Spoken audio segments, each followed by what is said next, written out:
Welcome back, advanced topic students. Today we're going to be taking on section 1.5, which is linear inequalities in one variable.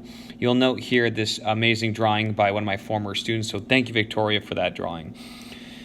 Now, with these linear inequalities, we need to kind of revisit an old theme that you probably learned about at some point. This is going to be a two-part video. This first part is just going to cover this chart, and then we're going to get into some examples with the part two. So back when you covered intervals and inequalities before, we had this system where you had things that look like this. You had lines with little dots. Maybe you had lines that look like this. Okay, this is just some examples. Okay, but you used open and closed dots. Now, if it was greater than, less than or equal to, greater than or equal to, you would use a closed dot. The notation has changed a little bit. The notation for this particular course is more computer-based, so you can use interval notation very easily and then directly transfer that over to graph. It's a lot easier to input on a computer. So this is more commonly used once you get past high school, and that's what we're going to cover in this course. So instead of a dot, which just kind of indicates where it ends, we're going to use brackets for when it's less than or equal to or greater than or equal to. Okay, so brackets are going to be the new notation there. Now moving on from that, let me use this blue. We need to talk about less than or equal to. So less than or equal to pink. Before, you would use an open dot. An open dot means it cannot include this number. So for example, if we're talking about x is less than 5, that means on our number line, before 1, 2, 3, 4, 5, this is 0, we would get to 5. X cannot equal 5, so it's everything less than 5. That's what the graph would look like before. Okay, and this could give you a preview of what it looked like when it was less than or equal to. I'm going to copy and paste this. It's very similar. Okay, I should have done this in the first example, but I think you guys get the point. Okay, and this was filled in when it was less than or equal to. It could include 5, and then this one, it cannot include 5 because it has to be less than that. It can get real close. It can be 4.99, but it can't be equal to 5. Now we're going to be using parentheses. Parentheses indicate that it cannot include the value that it lands on. Okay, so this is our new notation. Our new notation here. Let's make this a little bit. Oops. Let's make this a little bit smaller so it doesn't be too obtrusive. And notation. So this part is particularly important. So here's our examples. Okay, so using this notation, we're going to really understand this chart here. Now we have the type of interval here, so that's not incredibly important, but it is kind of just a designation of what it is. Set builder notation. The set of, so the brackets mean the set of, and then we're talking about the values of x. And then this little bar means such that.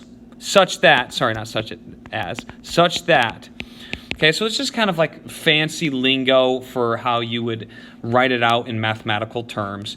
But the most important part is this.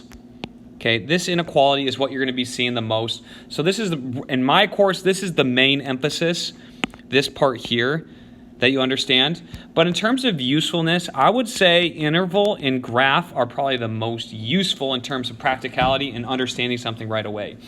Now, what do I mean by that? Well, here we know that we have a value of x. We have a value of x. Let me rewrite it. A is less than x is less than b.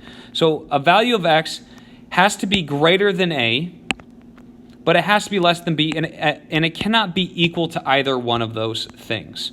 Okay, so the interval notation indicates that we have a lower limit. This is our lower limit, meaning x cannot go beyond that. Okay, it has to be less than that number. I kind of having to freeze here. Let's see, I think I unfroze it. There we go. And then we have an upper limit. So the upper limit means x cannot be bigger than that. So this is our upper limit. you'll note that the upper limit is on the right and the lower limit is on the left. So left to right. So left is the small values, right is the big values. The other thing you'll know or note, you'll note that these parentheses indicate that it cannot be equal to A or B. Okay, that's equivalent to what we drew over here. I'm not sure how I lost a parenthesis, but I did. Okay, that means it cannot be equal to A or B. We don't include those values. X must be either bigger than A or lower than B, but not equal to it. So the graph looks like this. We have A, okay, and it doesn't include A. It's got the parenthesis. B's got the parentheses, but it's all the values in between. So X lives in that area there. So that's why graph is very important. It's very functional because we get an indication of what values on the number line. And then this interval notation is pretty useful too because we can see just very quickly what the lowest this number can be in the set and the biggest it can be in the set. Set builder is also useful most of the time. The thing is you need to be careful which direction these are facing. If they're facing this way, don't just make a blanket statement and say, oh, that means A, if it's on the left, is a lower and upper is on the right, because you could easily write this, B is bigger than X is bigger than A. So that's the same thing, but notice how you can't just make that left and right distinction. That's why I think interval and graph notation is a little bit more powerful, just because it's effective every time you write it. Now, closed interval, very same process, okay? We look at our graph, we need an indication. We see that A is our lower limit, and we see that B is our upper limit. So this is our upper limit. Okay, big numbers on the right, small numbers on the left. You'll also notice that we have brackets this time. Before we had parentheses, that means it doesn't include the values. Now we have brackets, which means it does include A and B. It can be equal to that. So what do we put in here? Well, we are going to put A and B.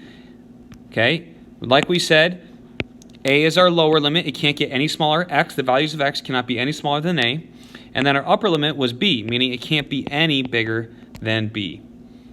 What do we do in here? Well, if X are the values that we're talking about, okay, that's what we're saying here. If X are the values that we're talking about, we know that B needs to be the biggest, so X has to be less than or equal to that.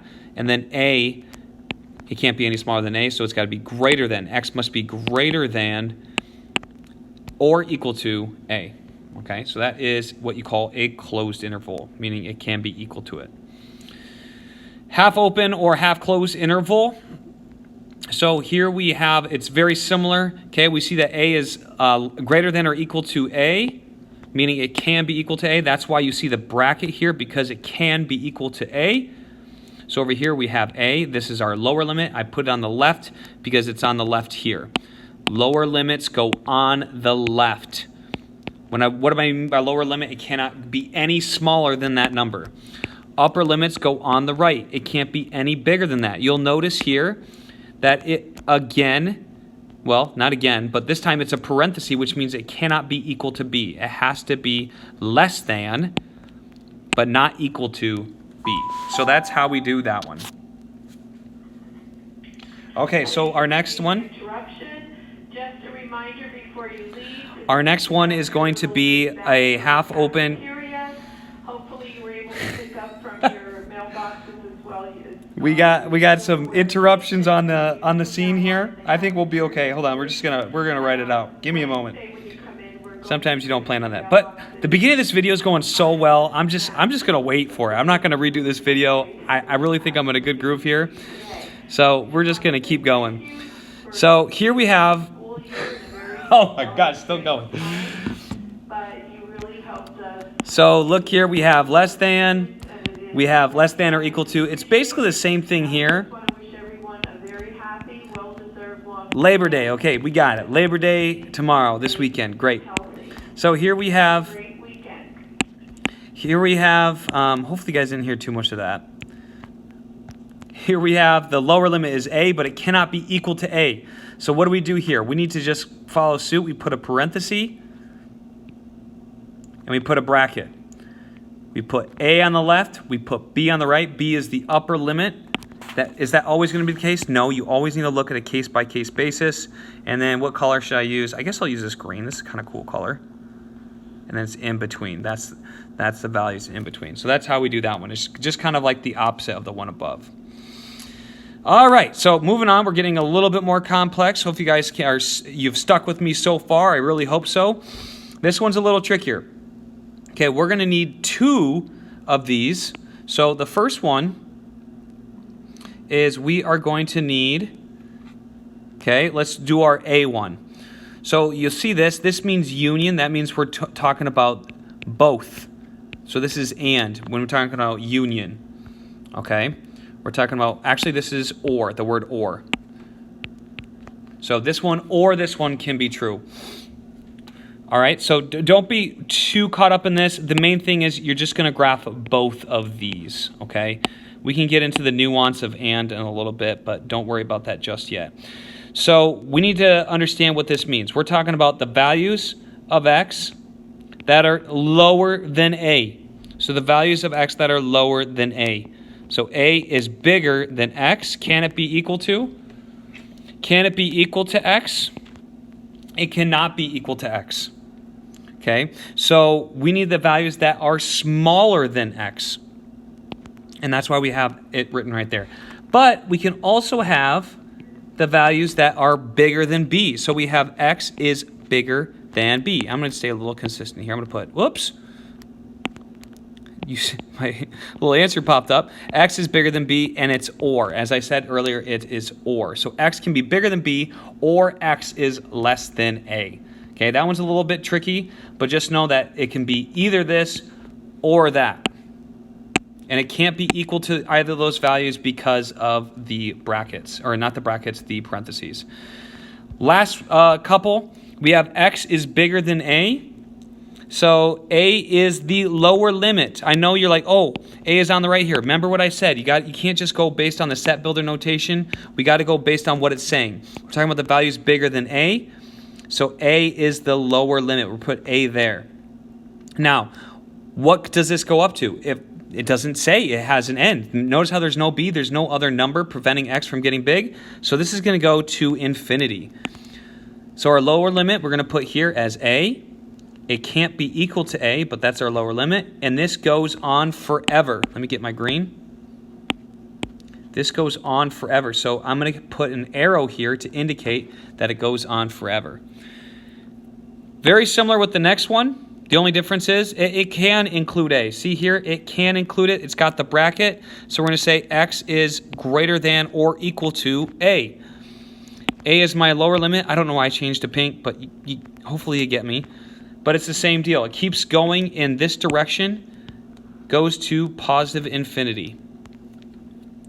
Next one, we have a is the upper limit. Okay, so we're talking about all the values lower. See, a is the lower upper limit, and there is no lower limit. The lower limit is infinity. So we know we're going to have this go to negative infinity. Okay, so this is going to go to negative infinity, but it stops at a. It cannot be any bigger than a, and it cannot be equal to a, so we say x is less than a. The very next graph. Again, if you need to pause, rewind, get a better indication, that's fine. So in the very next graph, we have a, and it can be equal to, and again, we're talking about this negative infinity. It goes, the lower limit, it goes all the way to negative infinity, it keeps going on to the left. So our lower limit, okay, our lower limit here is negative infinity, and it stops at a, but it can be equal to a for our upper limit. This is our upper limit. Now, one thing I do want to point out, anytime you have infinity, it can never be a bracket. Okay, so it can never be a bracket with negative infinity or positive infinity. Why? Well, it can never be equal to infinity. There's nothing that can be equal to infinity because infinity is not a number. It is a concept that it continually moves on and on.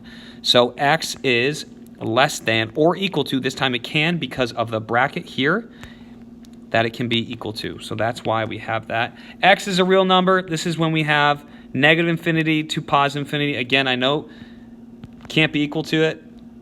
So we would put our parentheses there.